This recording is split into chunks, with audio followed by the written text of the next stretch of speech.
Selamat pagi Bapak Ibu Saudara-saudara, apa kabar? Saya berharap kita semua tetap dalam keadaan yang tetap semangat, tetap sehat, dan kalaupun ada yang sedang dalam keadaan sakit, mohon berdoa sama Tuhan, minta kita dikuatkan dan dipulihkan kembali. Saudara-saudara, tema renungan harian pada pagi hari ini adalah keselamatan yang gak masuk akal. Apa itu? Bacaan Alkitab kita terambil dari Ibrani pasal 11 ayat 17 sampai 19. Demikian firman Tuhan. Karena iman maka Abraham tatkala ia dicobai mempersembahkan Ishak. Ia yang telah menerima janji itu rela mempersembahkan anaknya yang tunggal walaupun kepadanya telah dikatakan, keturunan yang berasal dari Ishaklah yang akan disebut keturunanmu. Karena ia berpikir bahwa Allah berkuasa membangkitkan orang-orang sekalipun dari antara orang mati. Dan dari sana ia seakan-akan telah menerimanya kembali. Saudara-saudara, dulu ada sebuah syair dalam lagu kebaktian anak tentang persembahan. Begini, persembahan kami sedikit sekali. Nah, syair itu sekarang sudah diganti menjadi persembahan kami, cerminan kasih-Mu. Lagu persembahan ini mau mengajarkan bahwa sejak anak-anak mereka mempersembahkan yang terbaik kepada Tuhan. Dan itu dicontohkan oleh Abraham, yaitu mempersembahkan anaknya yang tunggal, satu-satunya kepada Tuhan Allah. Ishak adalah anak yang dinanti-nantikan Abraham dan Sarah puluhan tahun. Sebagai tanda penggenapan perjanjian Allah kepada Abraham, bahwa keturunan Abraham akan menjadi bangsa yang besar. Kita bisa baca dari Kejadian 12 ayat 2. Aku akan membuat engkau menjadi bangsa yang besar dan memberkati engkau, serta membuat namamu masyhur, dan engkau akan menjadi berkat. Nah, saudara-saudara, pada titik inilah mungkin kita bertanya, mengapa anak yang sudah ditunggu puluhan tahun dan juga disebut anak perjanjian ini sekarang diminta Tuhan untuk dipersembahkan kembali kepadanya? Allah ingin menguji iman Abraham itu. Itu jawabannya. Dan Abraham melakukan apa yang diminta Allah tanpa bertanya sedikit pun kepada Allah. Tragisnya, Abraham menjawab pertanyaan Ishak yang sudah paham tentang tata cara pengorbanan keselamatan bangsanya itu.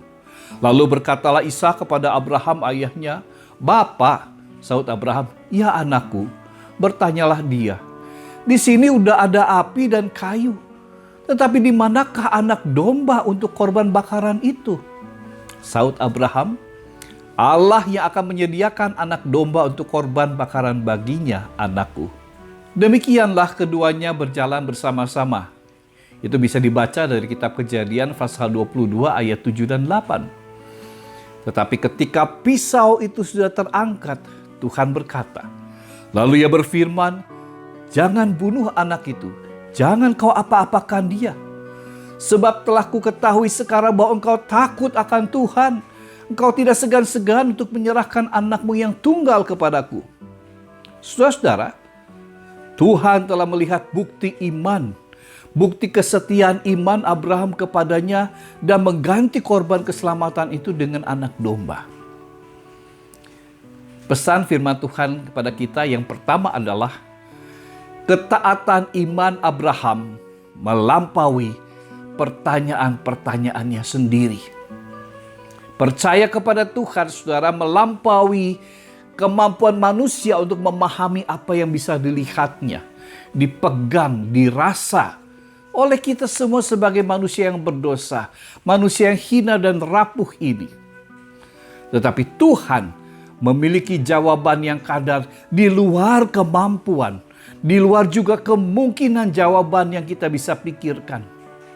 Lalu yang kedua, beriman kepada Tuhan memerlukan fokus ketaatan dan yang mutlak.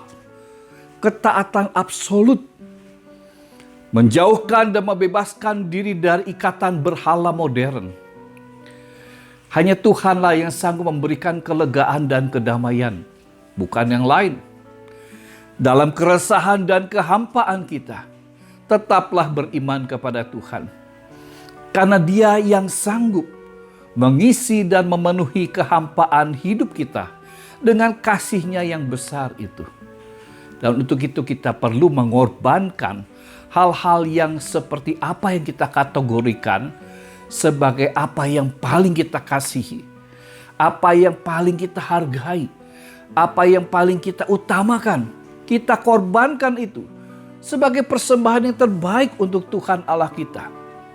Contohnya, seorang pelayan Tuhan perlu mengutamakan iman kepada Tuhan dalam berelasi dengan sesama. Ia adalah pelayan bagi sesamanya. Dia tidak akan bertoleransi dengan kepura-puraan dan ketidaktulusan dalam kehidupan sehari-hari. Dan dia tidak akan mengambil keuntungan diri melalui cara-cara duniawi. Karena iman itu membebaskannya dari belenggu ikatan-ikatan duniawinya.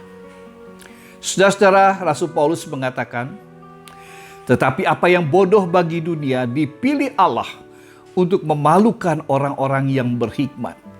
Dan apa yang lemah bagi dunia dipilih Allah untuk memalukan apa yang kuat. 1 Korintus 1 ayat 27.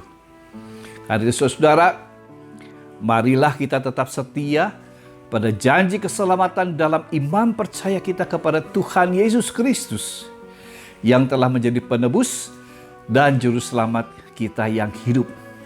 Tuhan memberkati kita semua. Amin.